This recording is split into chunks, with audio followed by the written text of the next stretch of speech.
channel. I am Kasturi and today we will be talking about mistakes that people make while learning German and how you can avoid these mistakes. So if you have already started learning German, you will know that there are articles in German. There are articles for every noun, even if it's like a proper noun or a common noun. Every noun has their own article which states if it's a feminine, a male or a neuter gender. So all of these three really depend on what the word is. But there is no tip or trick in finding out if the word is feminine or not, or masculine or a neuter. You need to by heart these words. So the first mistake that people make is mixing up the genders of the words. There is der, die, das. These three genders, there are some categories in which how the words are ending or what the word is ending, the prefix, or just a little bit of idea that you can get with a word, but it does not work all the time. So you need to by heart set words and see what the gender is. The next mistake that people make when you are learning German is to struggle with the word order in the sentence. Now, if you are someone who speaks English on a daily basis, it's a very high chance that you will try to form sentences in German like you form sentences in English, which is not right because the word order in German is subject, verb and object, which is for simpler sentences, and it moves ahead as you learn German. But this is the basic one, which is a little different from what we talk in English. So for example, if you want to say Ich habe gestern einen Film gesehen, sometimes when you're trying to form the sentence after translating it to English, you might say Ich habe einen Film gestern gesehen. Why it happens again when you are making a sentence in German, you need to put the verb in the second place. That is the generic word formation, the sentence formation that is there. So there are certain rules that you need to follow when you are making a sentence or talking in German. How you can avoid this is, like I told you, you need to put the second word as the verb which will be of the sentence. This is the way you can mostly avoid this mistake, is while putting the verb in the second position.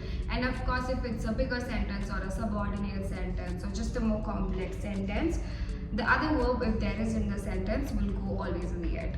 Confusing or mixing up similar words in German. In German, there are many words which sound very similar or are even written in a very similar way. There is just a very slight difference of some letters here and there, and it's easy to get confused or just replace the words which are supposed to be at a place, and it can change the whole meaning of the sentence. So this is one mistake which is very common, and hence it might be something that you're doing, but here is how you can really avoid it. Especially when you're doing words like dürfen, müssen, sehen, they all have very similar meanings to it. Even the words with similar meanings, if they do not even sound similar or look similar, there are many words which have very similar meanings. So it's not a very hard rule that you're breaking or you're following this mistake, but you can easily avoid this. You can again create some kind of categories or make a list of false friends, which is like words which are written or maybe look something else but have some other meaning. So these are kind of category of false friends which is there. Try to make a column or a category to easily remember this.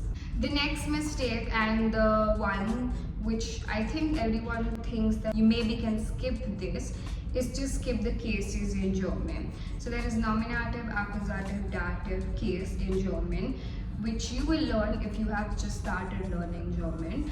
And all of these cases have their own set of rules, own things, and it's very normal to be confused of what to use when and where. And unless you're not really sure if you know this case properly, do not try to go ahead and learn another case, because you will just be more confused. How you can avoid this mistake is, again, to learn each one, get good at it, and then move to the next one. And there are certain prepositions of these cases which are only used in that particular set of case. There are more things that come ahead, but if you wanted to make a little more simpler, you can try doing this. It's to see which preposition goes with which case, and hence you can figure out what case you're using. Next thing with learning German is to mispronounce certain words, especially when you are working with umlauts. So the A, the O changes a little bit when they have umlaut on it, and you need to kind of get practiced of how it's said. Even the words with CH in it, sometimes it sounds different when the CH is before or after certain words. So that is one thing you need to remember. Otherwise with German, it's mostly what you are writing, you read the same thing or you say the same thing. Only with umlaut, it gets a little different. The next mistake that you might make while learning German is overuse the word Sie instead of du. Both have meanings which mean the same thing, which is you, but in an informal and a formal situation. To also keep in mind, if you're trying to have like a more polite conversation, even for mail or texting or just speaking wise, you can use Sie, but du is very much used when you are talking very informally. But again, for conclusion is that if you are in doubt whether to use du or Sie, you should go with Sie because it is just more respectful, and not overuse it when you are trying to have an informal conversation. The next one is to have direct translation of idioms in German. German humor is something that can be seen when you're actually studying the German idioms or sayings, because the way it sounds feels very difficult or different, because they sometimes mix very weird words together to say something very poetic. But you will try to translate it to see what's working in this particular idiom. Try not to do it because it always has some other meaning. In German, the idioms do not translate directly. They have very different meaning. Even if it's one very long word, in German, it will have some different meaning that you might not even be able to guess it. The next one is kind of like my favorite topic in German, which is the separable verbs.